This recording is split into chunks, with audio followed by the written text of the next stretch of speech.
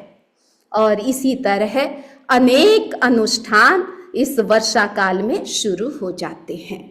तो ये सारे जितने भी उपक्रम हैं वो सब अहिंसा को बढ़ाने वाले हैं, हिंसा को घटाने वाले हैं, पाप को कम करने वाले हैं और निर्जरा को बढ़ाने वाले हैं। तो अब मैं आप सबको इसके लिए जोड़ना चाहती हूँ कि आप क्या क्या कर सकते हैं। तो आपके लिए कुछ पॉइंट लेके आए हैं कि आप इस चातुर्मास है, बस एक ही दिमाग को एक आप इंफॉर्मेशन दे दें कि ये चातुर्मास है। इस चातुर्मास में हमको रेस्टोरेंट जाना ही नहीं है, न किसी को लेके जाना है न खुद जाना है। तो कम से कम सामने हमारे भाई बहन बैठे हैं, उनके मन में ये भाव जागे कि देखो हम प्रेरणा लें हमारे साधु साध्वी जो 4 महीने कुछ खाएंगे ही नहीं। आप बताएं, अभी भी ऐसे साधु साध्वी बहुत लंबी तपस्या करने वाले होते हैं। तो कम से कम हिंसा से बचना है तो छोटे छोटे साधन हैं आपके। वहां रेस्टोरेंट में कौन इतनी पलेवना करता है, कौन इतनी नजर रखता है, कौन इतना साफ सुथरा, क्या खराब है क्या नहीं है, कब का है, किस टाइम बनाया हुआ है, इतना जागरूकता वहां कहाँ है। जैना नहीं, जहां जैना नहीं वहां धर्म नहीं। तो इसलिए रेस्टोरेंट का ये चातुर्मास में वर्जन करना चाहिए। और ये बहुत आसान है आपके लिए, जहाँ कहीं भी जाएं घर का बना हुआ खाना साथ में ले जाएं और घर का बना हुआ फ्रेश आप भोजन कर सकते हैं। और जितना ज़्यादा तप कर सकते हैं उतना तप करें, लेकिन ये जो रेस्टोरेंट वर्जन करना है उसका आप कर सकते हैं।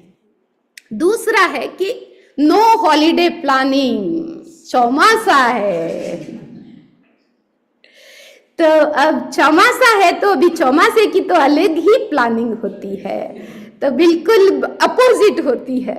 तो जितना आप घर में बोर होते हैं, जितनी छुट्टियां होती है कि चलो बाहर, बस चलो बाहर फरवा, तो अब फरवा नहीं जाना है, अब तो घर में रहना है और घर का आनंद लेना है। अपने खुद के घर का भी, आप जितने ज्यादा घर में रहते हैं आपका घर उतना वाइब्रेंट होता है।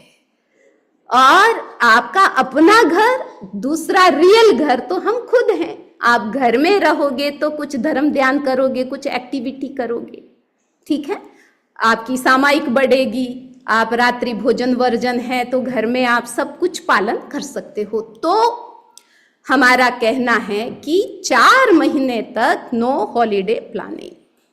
और उसमें भी जब पर्यूषण 10 लक्षण आए तब तो पहले ही बता देते हैं हम आपको भी बिल्कुल नहीं करना है कोई हॉलीडे प्लानिंग। और आप अपने बच्चों को भी सजेस्ट करें, तारीख पहले से बता दें कि ये तारीख है, इसमें कहीं हॉलीडे जाना नहीं है। आना है तो आपके अपने घर बुलाओ, उनको घर बुलाओ, जहाँ कहीं भी है उन्हें प्रेरणा दें कि जहाँ भी धर्म स्थान है, टेम्पल है, जैन सेंटर है, वहाँ जाने के लिए उन्हें कहें, लेकिन हॉलीडे के लिए उनको कहें कि उसमें हॉलीडे किसी को नहीं करना है। तो अच्छे है कि पॉइंट नहीं है? अब आगे है कि अब 4 महीने अगर हम आपको ये कहें कि आपको कोई पार्टी नहीं करना है तो कहेंगे समनी जी ये तो प्रैक्टिकल बात नहीं है, क्योंकि ये 4 महीने में किसी का बर्थडे, किसी की एनिवर्सरी, किसी का कुछ भी, कोई भी उत्सव आता है घर में आपका पर्सनल, तो पार्टी भी करें, लेकिन डे पार्टी, नाइट पार्टी नहीं। कर सकते हैं कि नहीं कर सकते? और सामने वाले फ्रेंड्स आपको पूछे कि भाई क्यों, तो आप बोलो चौमासा है, हमारा चातुर्मास चल रहा है, तो चातुर्मास में हम डे पार्टी करते हैं, नाइट पार्टी नहीं करते हैं। लेट पार्टी, लेट नाइट और नाइट पार्टी से बचें। तो बहुत प्रैक्टिकल बातें आपको इसीलिए बताई जा रही है, आपके अनुकूल बताई जा रही है कि ये चीजें आप कर सकते हैं। और दूसरी बात है कि पार्टी में आप अल्कोहल आदि उनको सर्व न करें। और जमीकन, उसमें आपकी पार्टी में जमीकन का वर्जन करें। हो सके तो जैन विगन, आजकल जैन विगन उसको बढ़ावा दें, और वो भी सब अवेलेबल होता है। तो नए नए प्रयोग आप करें कि आप कितना हिंसा से बच सकते हैं। इसके साथ साथ अब आपके लिए सारी ये अध्यात्म की एक मॉल खुला है, एक दुकान खुली है। तो स्पिरिचुअलिटी की क्या क्या आइटम्स है और इस आइटम में आपको क्या पसंद आ रहा है, आप देख लीजिए कि आप क्या चूज करेंगे। अब अप टू यू। तो बहुत सारी चॉइस है आपके सामने। जितना मैक्सिमम कितना कर सकते हैं, आपके लिए बिल्कुल फ्री है, आपके लिए कि बहुत डिस्काउंट के साथ है, 100% डिस्काउंट है। तो सारा त्याग तब मैंने कहा कि जितना आप कर सकते हैं, आपके शक्ति प्रमाण, आपकी जैसी रूटीन है उसको कितना सूट करता है आपको जो भी। तो आप देखिए कि आप ये श्रावण भादवा, तो कुछ लोगों ने पूछा कि चातुर्मास कब शुरू होता है, तो ऐसे तो एकम से शुरू होगा, कल एकम है, कल एकम से ऐसे शुरू, स्थापना आज हो गई है, सब कुछ हो गया है, लेकिन शुरुआत एकम से होती है। तो कल का दिन कल से शुरू करना है। तो आप सबको मैं कहना चाहती हूँ कि जो लोग एकांतर उपवास जो कर सकते हैं उन लोगों को करना चाहिए। जो सीनियर लोग हैं, घर पे हैं, इतनी कोई ट्रैवलिंग होती नहीं है, तो अगर आपकी बॉडी अलाउ करती है तो एकांतर उपवास किया जा सकता है। सारे आपके लिए ऑप्शन हैं, वो नहीं है तो आप एकांतर यानी अल्टरनेटिव एकासना कर सकते हैं। ये भी नहीं हो तो व्यासना शुरू करें 2 टाइम, वो भी नहीं हो तो पौरसी करें। और पौरसी का सीधा सा आपको बता देते हैं, किसी को याद नहीं रहे क्या है, तो 10 o'clock के बाद खाना है, 10 बजे के बाद कुछ भी ब्रेकफास्ट लेना है, तो 10 बजे के बाद तो पौरसी आ जाएगी आपकी, ठीक है। अब पौरसी और नौकारसी तो कई लोगों की तो बिस्तर में ही आ जाती है, लेकिन आप जागरूक नहीं होते।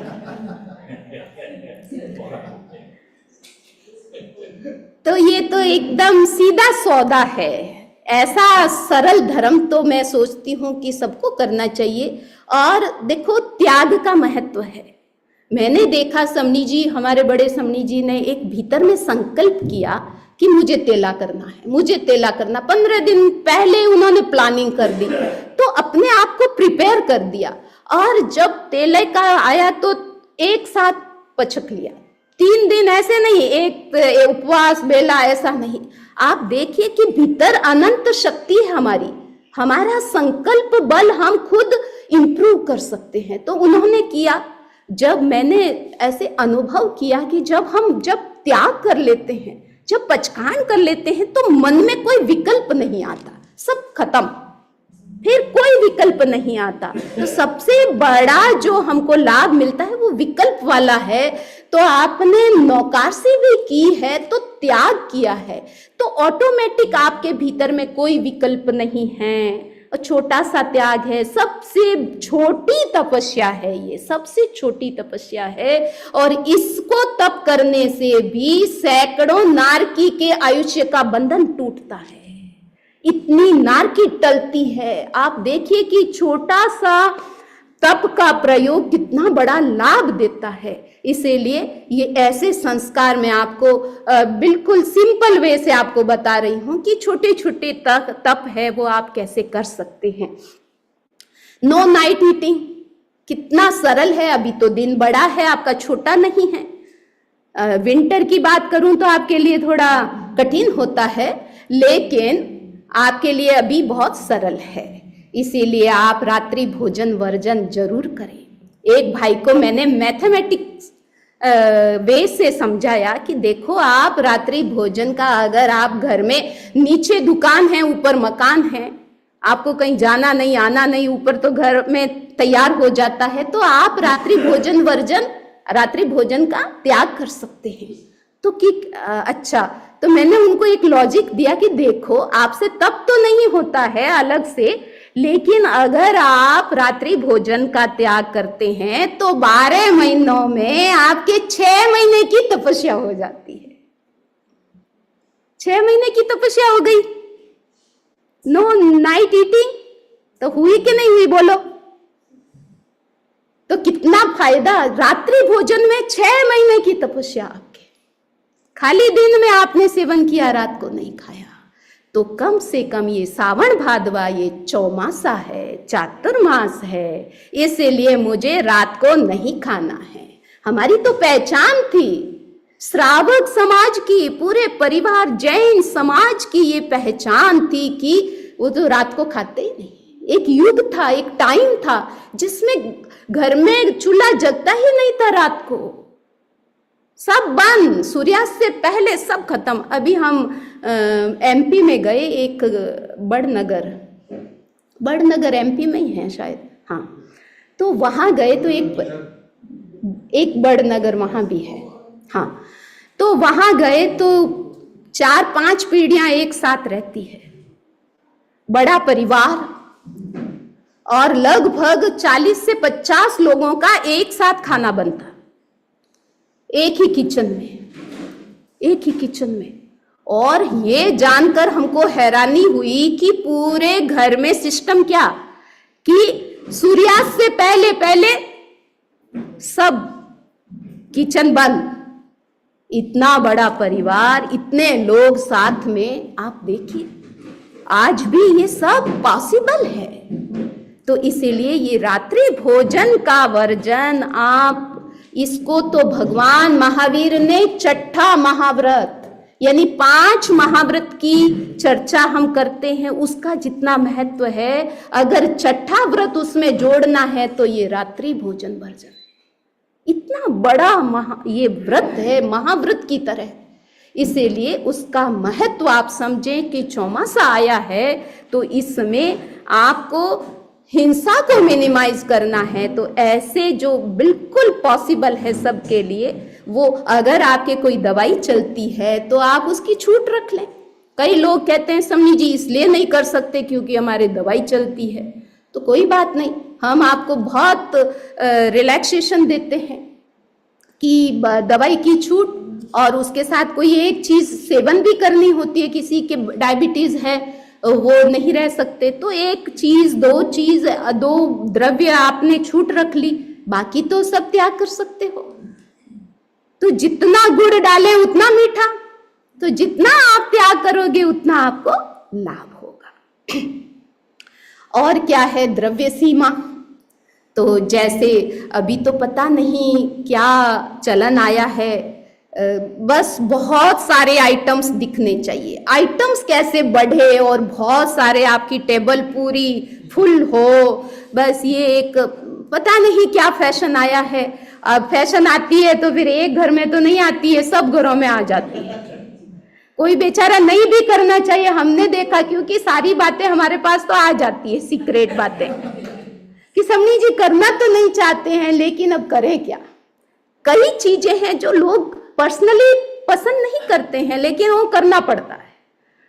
तो अब चौमासा है, बस एक बात याद रखो, चातुर्मास है तो कम से कम द्रव्य आइटम, कम से कम घर में भी आइटम कम से कम, अगर 1 से चलता है तो 2 नहीं, 2 से चलता है तो 3 नहीं, 3 से चलता है तो 4 नहीं, तो ऐसे करके आप उसको कम करें कि कम से कम आपके द्रव्य लगे।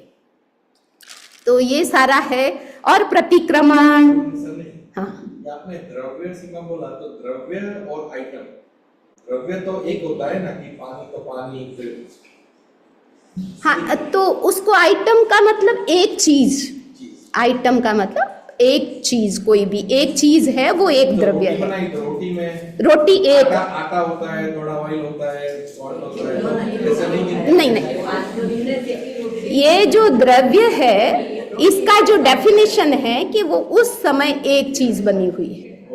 अब एक चीज में आपने 10 चीजें मिलाई है, सारे मसाले मिला दिए, थेपला बनाया तो कितनी सारे चीजें मिलानी होती है, ठीक है, पर अब थेपला बन गया है तो वो एक चीज हो गई है, ठीक है। इसी तरह कुछ भी आपने सब मिला दिया है और वो एक चीज बन जाती है। ऊपर से जब आप सीधा डाल रहे हो, अब भी आप डाल रहे हो, तो वो फिर अलग अलग हो जाते हैं। तो ये द्रव्य है। तो द्रव्य सीमा में आपको मैं बताना चाहती हूं कि कैसे कैसे लोग त्याग करते हैं। एक समय जब वो लंच के लिए या डिनर के लिए बैठते हैं तो मौन पूर्वक बैठते हैं, 5 द्रव्य से ज़्यादा मेरे थाली में नहीं आएंगे, उसके अतिरिक्त कुछ नहीं खाएंगे। आपके पास 10 हो सकते हैं, 15 हो सकते हैं, लेकिन उसमें से आपने 5 चीज़ें यूज़ की, तो इस तरीके से आप त्याग कर सकते हैं। और आपके ऊपर है कि आप 2 द्रव्य 3 द्रव्य, आप अपना दिमाग लगाएं कि मेरे कम से कम कैसे द्रव्य हो सकते हैं, क्या चीज बनाऊं। कि वो लोग बनाते हैं ना कि 1 पॉट मील बनाते हैं, 1 पॉट मील, तो एक पॉट में सब चीजें, उसमें ग्रीन भी आ गया, उसमें वेजिटेबल और सब चीजें आ गई, लेकिन वो एक द्रव्य बन गया। तो अब आप इस पर सोचेंगे। तो ये सारी, और प्रतिक्रमण सबसे महत्वपूर्ण है, प्रतिक्रमण। तो आप शाम को अभी चौमासे में प्रतिक्रमण करें, क्योंकि हमारे जैन धर्म में अभी मैंने सारी बातें बताई, आप त्याग करें, आप जप करें, आप स्वाध्याय करें, लेकिन इन सब से ऊपर क्या है आपको पता है? हमारे जैन धर्म में सबसे ऊंची चीज है क्षमा। अगर क्षमा नहीं तो सम्यक्त्व चला जाता है। आपने तप नहीं किया, आपने कुछ नहीं किया तो सम्यक्त्व नहीं जाता है। लेकिन जिसने क्षमा का पाठ नहीं पढ़ा, क्षमा का उसके भीतर में संस्कार नहीं आया, तो उसका सम्यक्त्व खतरे में आ जाता है।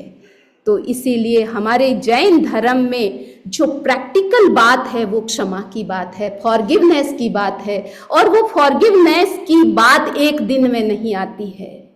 आपकी क्या बात, हमारी बात हम कहें। हम रात दिन हमने अपना पूरा जीवन इस संयम के लिए, इस अहिंसा मार्ग पर हमने समर्पित कर दिया है, फिर भी हम महसूस क्या करते हैं कि ये क्षमा करना बहुत कठिन है, किसी को फॉरगिव करना बहुत कठिन है। और कहाँ कहाँ के संस्कार जाग जाते हैं, पुराने जन्म के संस्कार यहाँ लेकर के आते हैं। कौन व्यक्ति बिना कारण हमसे भिड़ जाता है और बिना कारण का आरोप आ जाता है, कलंक आ जाता है, क्या क्या बातें हो जाती है। फिर ऐसी कंडीशन में किसी को फॉरगिव करना, किसी को क्षमा करना बड़ा कठिन काम होता है।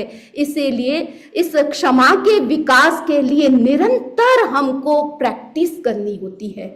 तो ये प्रतिक्रमण है वो उसके फॉरगिवनेस की प्रैक्टिसिंग के लिए है। तो इसीलिए प्रतिक्रमण आप करें। जब जब प्रतिक्रमण करेंगे, प्रतिक्रमण कितना समझ में आया नो मैटर, लेकिन इतना बात आपको समझ में आएगा, मिच्छामि दुक्कडम कितनी बार जब बोलते हो तो उसके भाव जो एकदम संक्षिप्त में जो प्रतिक्रमण के भाव है वो सब आप जानते हैं। इसीलिए प्रतिक्रमण करें, हर दिन करें तो अच्छी बात, नहीं तो 15 दिन में पक्षी का प्रतिक्रमण होता है। कुछ हमारे जैन भाई बहनों का फिक्स है 14 की पक्षी होती है, कुछ के अमावस पूर्णिमा की पक्षी आती है। तो आप पक्षी का प्रतिक्रमण चौमासे में जरूर करें। और हम भी भाव रखते हैं उस दिन, पक्षी के दिन हम ऑनलाइन आप सबको प्रतिक्रमण कराएंगे। तो आपको पहले से ही आपको इन्फॉर्मेशन देंगे कि आज पक्षी का प्रतिक्रमण है, आप तक पहुंचेगा। तो आप ये जरूर रखें कि आप प्रतिक्रमण करें। और तो ये सारे आपको सारे पॉइंट्स आपको बताए हैं। और अब आप अपने इस चौमासे में क्या ज़्यादा से ज़्यादा करना है और क्या कम से कम करना है, आपके सामने लिस्ट रखी है कि आपको ज़्यादा से ज़्यादा, अब हम कहेंगे कि सब कम ही कम करना है, तो ज़्यादा क्या करना है? तो ज़्यादा से ज़्यादा तपस्या करनी है, मौन करना है, स्वाध्याय करना है, घर पे रह करके, और शॉपिंग, अपनी पर्सनल शॉपिंग। यहाँ शॉपिंग का मतलब है पर्सनल, पर्सनल का मतलब है मैं अपने लिए कपड़े, अपने लिए कोई भी कॉस्मेटिक है, जो भी चीज आप अपने लिए चौमासे में नहीं खरीदेंगे, ऐसा त्याग कर सकते हैं।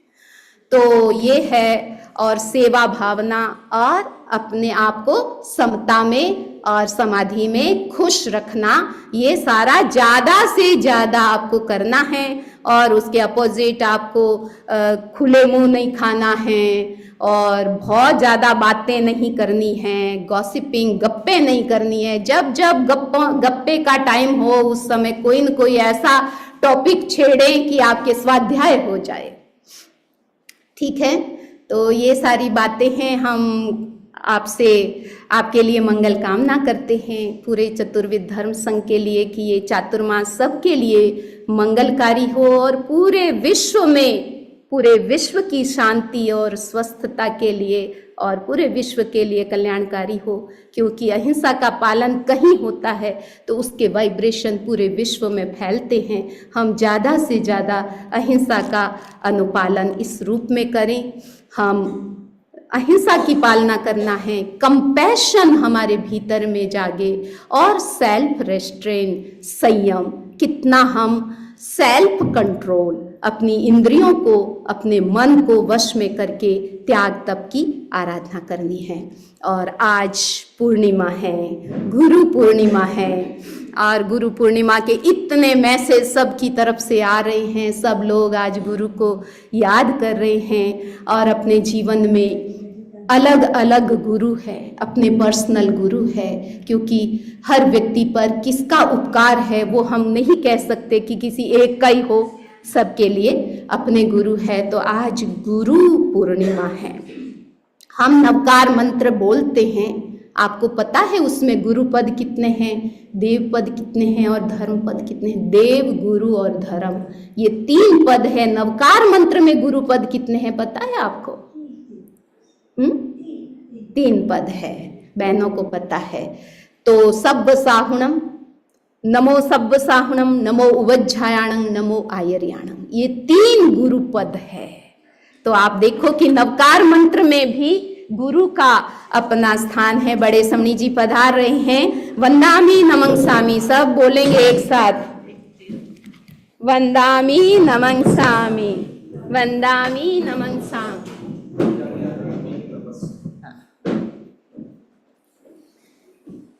थोड़ा सा गुरु, बस थोड़ा सा।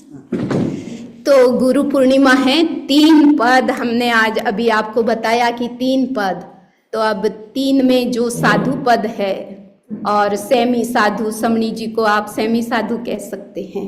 तो यहाँ विदेश की भूमि पर, यहाँ Jain centre of south Florida के पावन प्रांगण में ये गुरु पूर्णिमा हम सेलिब्रेट कर रहे हैं। तो गुरु के प्रति शिष्य का तो डिवोशन, समर्पण होता है, और जितना समर्पण होता है उतना ही उनको आशीर्वाद मिलता है।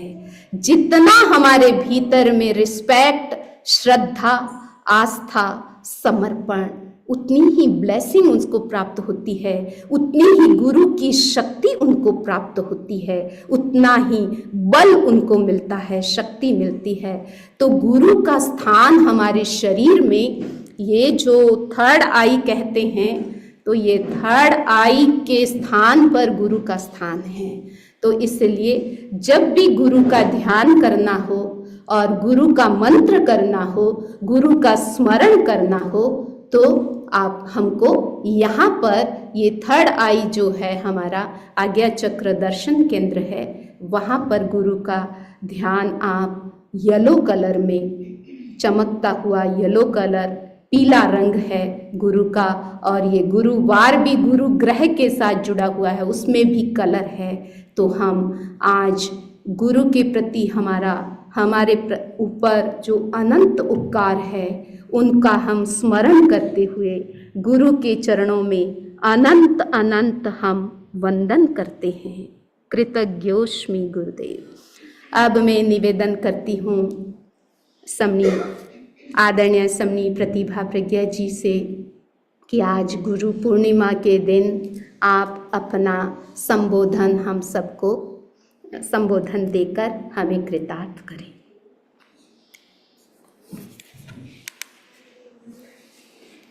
मेरे को ये नहीं चाहिए।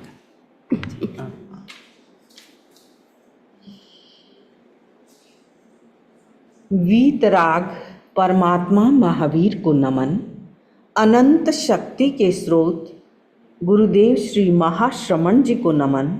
आदरास्पद समणी पुण्य प्रज्ञा जी, समुपस्थित धर्म परिवार, आज का दिन महत्वपूर्ण दिन है। आप उस दिन से जुड़ने के लिए, और दूसरी भाषा में कहूँ, अध्यात्म की भाषा में कहूँ तो अपनी आत्मा से जुड़ने के लिए सब यहाँ उपस्थित हुए हैं। गुरु भी आत्मा है, हम भी आत्मा हैं। उसमें फेर हो सकता है, वो पूर्णिमा के चांद हो सकते हैं, हम द्वितीया के चांद हो सकते हैं, लेकिन हमारी और उनकी आत्मा में भी कोई अंतर नहीं है।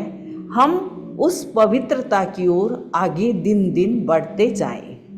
मैंने पिछली बार एक शब्द पर जो जैन दर्शन का टेक्निकल टर्म है क्षयोपशम भाव, उस पे कुछ प्रकाश डाला था और आज फिर चाहूँगी कि उसी को कैरी ऑन करूं और इस चातुर्मास में मैं आगे से आगे क्षयोपशम भाव पर बोलती रहूं।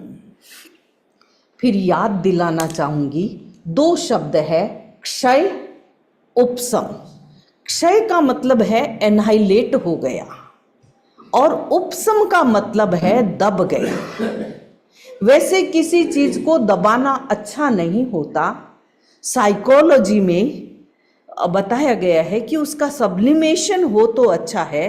दबाई हुई चीज कभी कभी बहुत विकृत हो जाती है।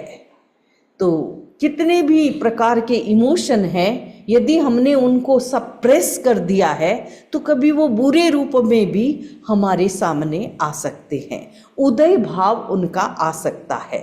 तो क्षयोपशम को हम जो नालिका होती है, टूंटी होती है, पानी आने का जो नल होता है, उससे सरलता से समझ सकते हैं। पानी तो बहुत है पीछे, आपको पानी की सप्लाई होती है तो बहुत सारा पानी है, टैंक के टैंक है और बहुत सारे रिजर्वायर, उनको रिजर्व करके भी वो रखा जाता है। लेकिन जो पानी जैसे ही आपने खोला तो वो पानी एकदम रेडी है, यानी उदय भाव है, आपके उदय में आ गया है। उस उदय को हम कैसे मैनेज करें? कभी कभी बहुत तेज गुस्सा आता है, भीतर से आ रहा है, और उस समय यदि हमारी विवेक चेतना जागृत रहती है तो हम उसको मैनेज कर लेते हैं। और यदि जागृत नहीं है, यदि हम अपने आप में अवेयर नहीं हैं, बहुत बार हम देखते हैं कि ऑफिस में यदि किसी बड़े व्यक्ति ने, आपके जो भी सीनियर है, उन्होंने किसी बात से आपको डांट दिया और वही गुस्सा हम उस पे नहीं निकाल सकते। मन में तो बहुत आता है, लेकिन वहाँ विवेक चेतना है कि ये मेरा बड़ा ऑफिसर है। पुलिस हमको कहीं रोक लेती है तो पुलिस से भी हम वैसे बात नहीं करते कि जैसे आप अपनी पत्नी को बात कर देते कि क्या किया तुमने। ऐसे बात हम पुलिस से नहीं करते। हर व्यक्ति जागरूक है कि पुलिस ने हमको रोका है, पुलिस की गाड़ी आगे चल रही है, या पुलिस चीज से ही हमको एक प्रकार से अवेयरनेस है, भय भी है लेकिन अवेयरनेस भी है। तो वैसे ही जो व्यक्ति उदय में आने वाले कर्मों के प्रति सजग हो जाता है, सजग रहता है, और जैन धर्म हमें यही सिखाता है कि भी सजगता से जियो। ऐसे मुंह से कुछ भी उल्टा पुल्टा निकल गया तो कुछ भी गड़बड़ हो सकती है, कुछ भी रिलेशन खराब हो सकते हैं, बच्चों के साथ, नई जेनरेशन के साथ, और साथ में वो कई बार हम देखते हैं कि बच्चे घंटों बात करते फोन पे।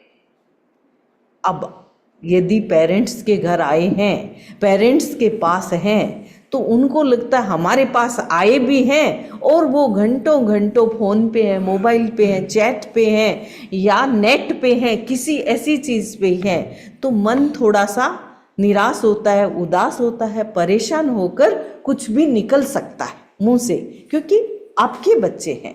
तो वहाँ आपको सीनियोरिटी का पावर भी है, लेकिन कभी कभी वह क्रोध का उदय भाव बच्चों को जितना वो आते हैं, फिर वो समझेंगे कि लिबर्टी नहीं है यहाँ पर। इसलिए हमको सिर्फ एक दिन जाना है, चेहरा दिखाकर आ जाना है, हैप्पी बर्थडे कहकर आ जाना है, या गिफ्ट आना भी नहीं है तो गिफ्ट भेज देना है, कार्ड लिख देना है, आई लव यू मॉम है। लेकिन हमें देखना है कि हमारा उदय भाव, उसमें कम से कम ये सोचे कि भाई 4 घंटे उसने मोबाइल पे लगा दिए तो 2 घंटे अपने साथ भी है। वहाँ थोड़ा पॉजिटिव वे से सोच करके यदि उस समय कह दिया लोहा गर्म है तो उनके भाव भी बदल सकते हैं। तो बहुत जरूरी है कि जो उदय भाव है उसको समझना है। आप देखिए, विवेकशील व्यक्ति और कम विवेक वाला व्यक्ति, उसमें बहुत बड़ा अंतर नहीं होता है। सारे वैसे के वैसे, हर व्यक्ति वैसा ही है, हम सब एक जैसे हैं। लेकिन हमारे उदय भाव को मैनेज करना कुछ लोगों को बहुत अच्छा आता है और कुछ लोगों को वो बहुत स्मार्ट हैं, बहुत ब्रिलियंट हैं। अब देखते हैं कि कभी इस कंपनी से फायर हो गए, कभी वहाँ से निकाल दिए गए, कभी ये हो गया, कभी वो हो गया, रोज कोई न झगड़ा पंगा कुछ कुछ चलता रहता है। तो हम यह भी सोचें कि सारी दुनिया का ठेका हमने नहीं ले रखा है, सारी दुनिया को हम सुधार नहीं सकते। जब हम अपने आप को सुधार नहीं सकते तो हम दूसरों का ठेका लेकर क्यों बैठते हैं। तो जो व्यक्ति अपने उदय भाव को मैनेज करता है और जो क्षयोपशम यानी उपशम है, यानी जो भीतर है, अभी भीतर पड़ा है लेकिन वो शांत है, वो कर्म उदय में नहीं आए, तो अब चातुर्मास शुरू हो गया है और चातुर्मास की स्थापना हो गई है। तो हम धीरे धीरे एक एक अलार्म बजती है, एक एक सिग्नल आता है, साइन पोस्ट आता है, तो हम सजग हो जाते हैं कि मुझे वो एग्जिट लेनी है, वहाँ आगे मुझे टर्न करना है। तो ये एग्जिट के पोस्ट भी हमें बहुत सजग करते हैं। तो चातुर्मास भी एक एग्जिट पोस्ट है कि ये 4 महीने हैं, फिर ये भी बीत जाएंगे, ये पता नहीं है, क्योंकि कितने चातुर्मास, बहुत सारे चातुर्मास, हर व्यक्ति ने, किसी ने 40 बिता दिए, किसी ने 50 बिता दिए, किसी ने 60 बिता दिए, लेकिन चातुर्मास भी एक अलार्मिंग पोस्ट है हमारे लिए। और हम इसमें सजगता रखें, अवेयरनेस की होती है, और वो जहाँ हमारी अवेयरनेस चूकती है वहीं हम कहीं न कहीं पीछे हो जाते हैं। तो अध्यात्म का रास्ता हमें ये कहता है कि हमारी पल पल की यतना बनी रहे। जैन दर्शन का शब्द है यतना। जो यति होते हैं, जो साधु होते हैं, उनके जीवन में तो पग पग पर यत्न है, लेकिन श्रावक के जीवन में भी छोटी छोटी यत्नाएं शुरू हो जाए, जिसकी चर्चा समनी जी ने की है, और हम अपने क्षयोपशम भाव को बढ़ाते रहें। क्षयोपशम भाव बढ़ते बढ़ते एक दिन ऐसा भी आएगा जब हमारी चेतना क्षायिक भाव में चली जाएगी, यानी तब हमें किसी को अलर्ट करने की जरूरत नहीं, हमारी आत्मा जागृत है। या निशा सर्वभूतानाम तस्याम जागृति संयमी। जो सबके लिए रात्रि होती है, संयमी व्यक्ति उसमें भी जागृत होता है। गीता का ये श्लोक हमारे लिए बहुत ही महत्वपूर्ण है। सुत्ता अमुनिनो मुनिनो सया जागृति, यानी जो मुनि है वो सदा जागृत है, जो सुप्त है वह अमुनि है। आचार्य का ये कोट भी बहुत पैरेलल है गीता के, और बहुत इम्पोर्टेंट है कि हम सजग बने। छोटी छोटी बातों की सजगता, छोटी छोटी बातों की अवेयरनेस, और क्रोध मान माया लोभ, इनकी भी एक प्रकार की वो वेव्स चलती हैं, और हमें सबसे पहले सामने वाले को कब पता चलता है? जब हम उस पर जोर से बोलते हैं, जब हम उस पर क्रोध करते हैं, जब हम उससे कोई ऐसा बिहेवियर करते हैं, तब सामने वाले को पता चलता है। लेकिन हम मेंटली प्रिपेयर होते हैं कि आज तो मुझे सुना देना है, आज तो मुझे कह देना है, आज मैं कह के रहूंगी। इस प्रकार हमारा माइंड सेट बनता है।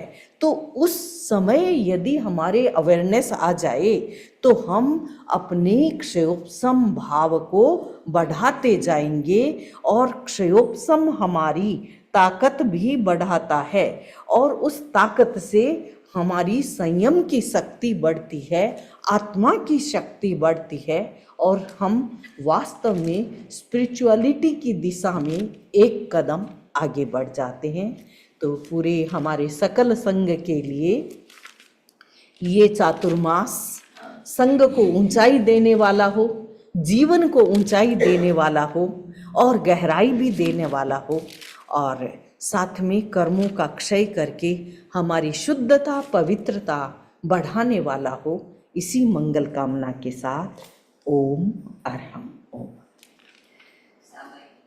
सामायिक और आपका संवर दोनों आ गया है, तो उसको पला रहे हैं अभी। 9वें सामायिक व्रत में जो कोई अतिचार दोष लगा हो उसकी मैं आलोचना करती हूँ।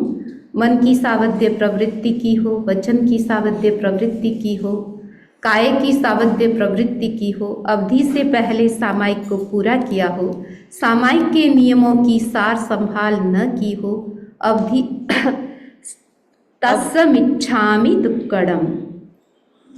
5 बार नवकार मंत्र।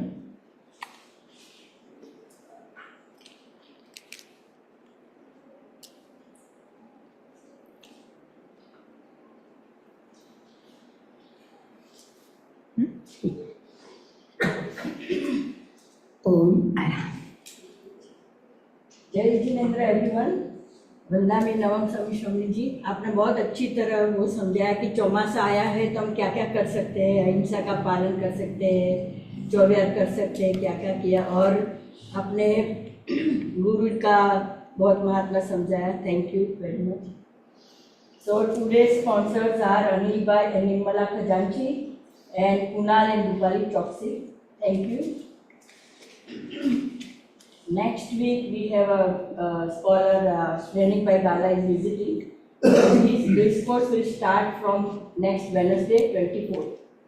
और उनका टॉपिक है Vardhaman Shakrastav virtues of Arihant. And Wednesday, Thursday, Friday the discourses will be from 8 to 9. Saturday from 3 to 5 he is doing Shatrunjay Bhav Yatra. And on Sunday we have a Digambar Puja starts at 8:30 and we are doing Abhishek. So it will start from sharp at 9:30. Be on time because it will last for 3 hours at least.